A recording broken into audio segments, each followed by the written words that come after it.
everyone, Akua Carmichael here from Estate Stewards. Today we're talking about estate planning do's and don'ts. I've got 7 tips for you that I'd like to share, so let's jump right in. Point number 1, do have a plan in place.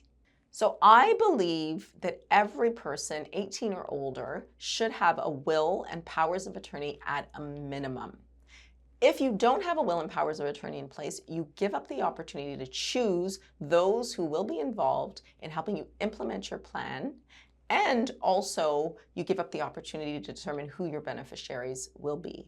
Have a plan in place and retain control over your estate planning. Point number 2, do ensure your estate plan is aligned with your financial reality. So I like to think of an estate plan as part of a larger financial plan. In order to ensure that your estate planning goals can be carried out, in some cases, financial resources will be required to help implement those particular desires. For instance, if you'd like to age at home for as long as is medically possible, your home may require renovations or repairs or in-home care, and it's important to ensure that the financial resources that are needed are there to support these particular plans. Planning is always important, and ensuring that the funds are there to carry out those plans is equally as important. Point number 3, don't forget to review your plan regularly.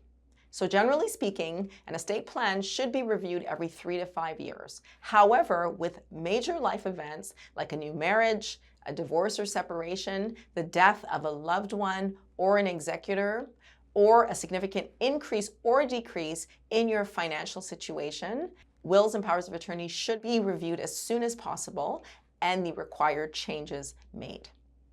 Point number 4.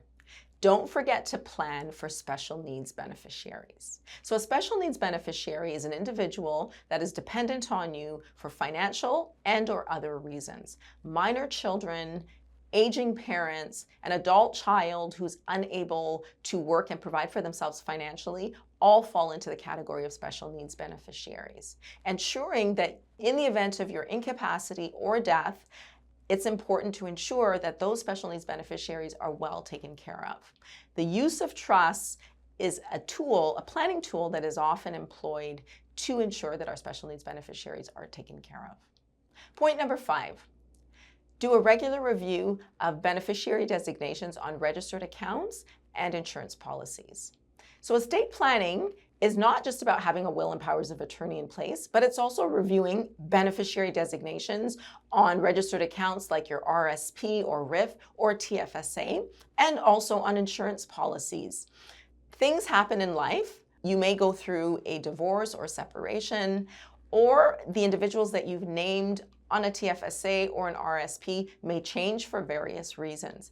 It's important to ensure that you review those beneficiary designations regularly so that your current situation reflects your desires for a particular beneficiary on a particular registered plan or policy. Point number 6, do communicate regularly with members of your estate team. Now, I'll be honest with you, I've just made up this term estate team. I like it.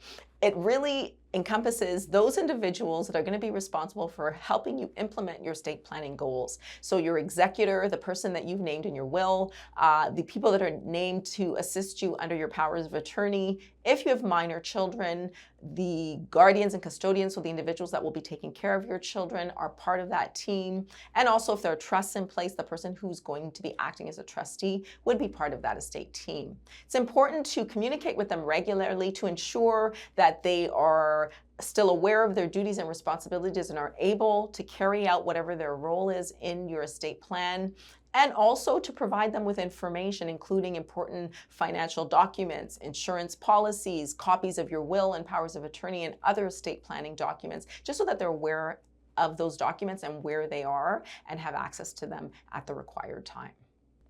Point number 7, don't ignore personal articles. So when I speak of personal articles, I'm referring to what is also known as personal property. Personal property including household contents, artwork, automobiles, tools, clothing, furniture, artwork, And it's common for individuals to indicate in their will, I leave all my personal articles, and then name a particular person or people. But what if there are disputes around who should receive what articles? Or what about a particular individual in your life who you know really desires a particular piece of artwork or jewelry or a specific article of clothing? It's important to think about your personal articles and think about the individuals that you might specifically want to leave specific items for. Well, those are my 7 estate planning do's and don'ts.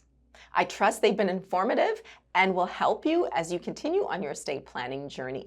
Look forward to speaking with you again soon.